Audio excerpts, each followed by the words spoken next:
bom dia. Nessa aula vamos dar continuidade à aula anterior, onde falávamos de biomas brasileiros. Vamos começar falando sobre o bioma da Caatinga. O bioma da Caatinga ele representa cerca de 9,9% do território brasileiro e, inclusive, pessoal, ele é o único bioma exclusivamente brasileiro. Só que hoje ele encontra-se um pouco degradado, principalmente por conta do uso incorreto dos seus solos. Quanto às suas características principais, quando se trata da vegetação da Caatinga, ela é adaptada ao clima seco, característico conhecido como xeromorfismo. Isso quer dizer que significa que a capacidade que as plantas têm de se adaptar a esse clima. As plantas apresentam um mecanismo de armazenamento de água a fim de que sobrevivam aos longos períodos de seca. É por isso que no bioma da Caatinga é normal a gente encontrar muitos cactos, porque os cactos eles conseguem fazer esse armazenamento de água e assim sobreviver no período da seca. As espécies vegetais perdem suas folhas no período da seca, é uma forma também de sobrevivência, uma forma de adaptação. Isso vai fazer com que as folhas gastem menos energia, então assim ela consiga sobreviver na época da seca, no período da seca. E as árvores apresentam troncos tortuosos e normalmente são baixas, representadas por arbustos e cactos. O seu clima é semiárido e é responsável por inúmeras características particulares desse bioma, como por exemplo a sua vegetação. E diversas espécies são castigadas devido à alta insolação dessa região. Sua fauna e flora apresentam diversas espécies endêmicas. O que isso quer dizer? Quer dizer que no bioma da Caatinga existem diversas espécies que só são encontradas naquela região. E a flora é determinada principalmente pela característica do solo e dos índices pluviométricos. Então, por exemplo, a quantidade de chuvas que há naquele bioma vai influenciar diretamente nessas características. A sua hidrografia. A hidrografia da Caatinga caracteriza por apresentar rios intermitentes. O que são esses rios intermitentes? São rios que eles desaparecem durante o período da seca. E comparando os rios intermitentes na região da Caatinga, há poucos rios perenes. Esses rios perenes são os rios que possuem fluxo o ano todo. Só que existem mais em pequenas quantidades. As nascentes dos rios desse bioma encontram-se geralmente em serras e chapadas, e devido aos baixos índices pluviométricos, os lençóis freáticos presentes na região da Caatinga possuem um volume bastante reduzido. Os seus solos são ricos em minerais, contudo são pobres em matérias orgânicas, e os solos mais comuns nesse bioma são rasos e pedregosos, com coloração que varia entre tons avermelhados e cinza. Então, eles não possuem um solo rico. Quanto ao bioma da Mata Atlântica, ele ocupa aproximadamente 14% do território brasileiro. Ele é um bioma que estende-se por quase todo o litoral do Brasil, e devido à colonização do Brasil, esse bioma passou a passar por intenso processo de desmatação, de destruição, que restou apenas 10% da mata nativa, ou seja, houve grande destruição. Suas principais características, começando pela vegetação, é que ela é constituída por florestas tropical, repleta de fitofisionomias, como mangues, restingas e florestas ombriófitas. Essa fitofisionomia eu já falei para vocês na aula anterior, que são características diferentes na vegetação do bioma. As árvores apresentam médio e grande porte, e as copas das árvores formam uma floresta densa e contínua, podendo alcançar até 60 metros de altitude. O seu clima é um clima tropical úmido, e as temperaturas são normalmente elevadas e causam altos índices pluviométricos. Então, na Mata Atlântica, há grande quantidade de chuva, há altos índices pluviométricos.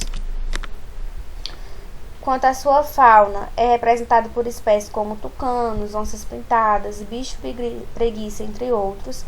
A sua flora é representada por espécies como flor do campo, bromélias, e conta com cerca de 20 mil espécies de vegetais, sendo que dessas 20 mil espécies de vegetais, 8 mil delas são endêmicas, ou seja, só são encontradas no bioma da Mata Atlântica. Sua hidrografia abrange a área de 8 bacias hidrográficas alimentadas por rios como São Francisco, Parnaíba do Sul e Rio Paraná. Os solos da Mata Atlântica são ácidos, rasos e pouco profundos, na sua grande maioria. Normalmente eles são bastante permeáveis, porém são úmidos e pobres em nutrientes, isso devido à baixa incidência dos raios solares, que são impedidos de alcançar o solo pela própria vegetação. A elevada precipitação faz com que sejam propícios a processo de lixiviação, que foi o que eu falei para vocês na aula anterior, que esse processo ocorre graças a fatores físicos e químicos, que é como se fossem uma lavagem do solo. Bom, o bioma pantanal, ele representa cerca de 1,8% do território brasileiro. Inclusive, pessoal, ele é considerado uma das maiores planícies alagadas do mundo, isso graças a seu terreno que é plano. E por sofrer influência de biomas como o bioma da Amazônia, o bioma do Cerrado, a sua diversidade é enorme. Suas características do bioma pantanal, começando pela vegetação, a gente tem que a vegetação não é fechada, como a gente viu na imagem anterior, ela é uma superfície alagada, com poucos arbustos, apresenta campos abertos, variando conforme as características topográficas da região. Nas áreas alagadas é comum encontrar espécies aquáticas, como a Vitória regia, bastante conhecida, e são encontrados cerradões, matas, savanas e brejos.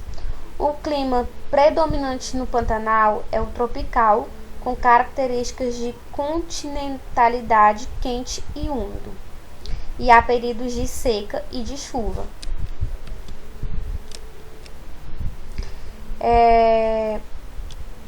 A sua fauna e flora, quanto à fauna, é representada por espécies como o cervo do Pantanal, jacaré do Pantanal e o tuiuiu.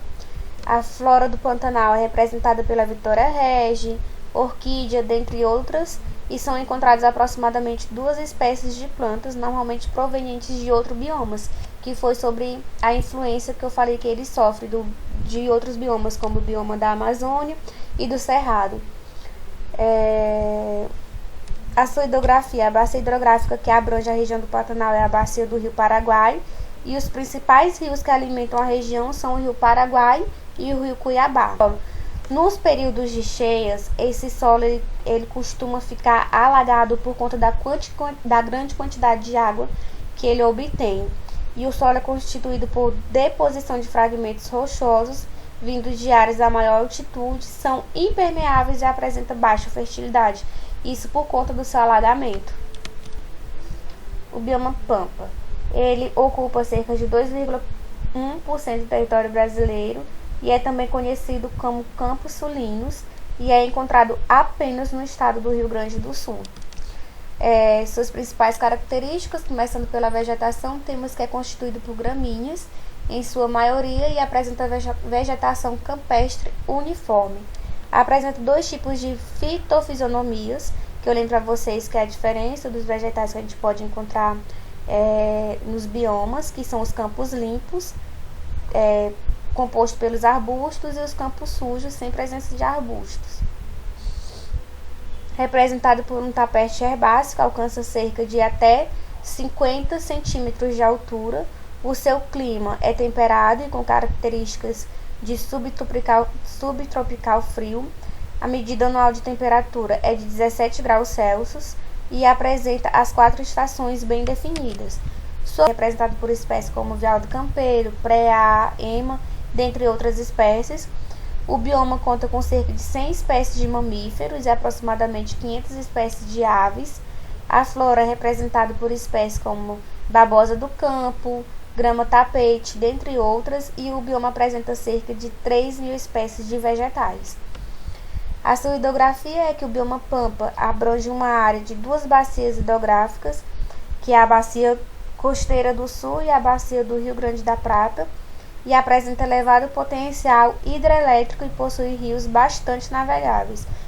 Os solos do bioma Pampa são de baixa fertilidade, arenosos e propícios a processo de lixiviação, que são esses fatores químicos e físicos que ocorrem fazendo a lavagem do solo, e devido às práticas agropecuárias intensas na região, boa parte desse homem sofre com a devastação. Então é um dos biomas que são geralmente mais atingidos com desmatamento e etc. Pessoal, vou terminar. Pessoal, e é isso. A gente viu durante essas 2 aulas o que é um bioma, os 6 biomas brasileiros e suas características próprias de cada bioma. Dentre essas características, a gente viu as suas características vegetais, o solo, a fauna e a flora e sua hidrografia.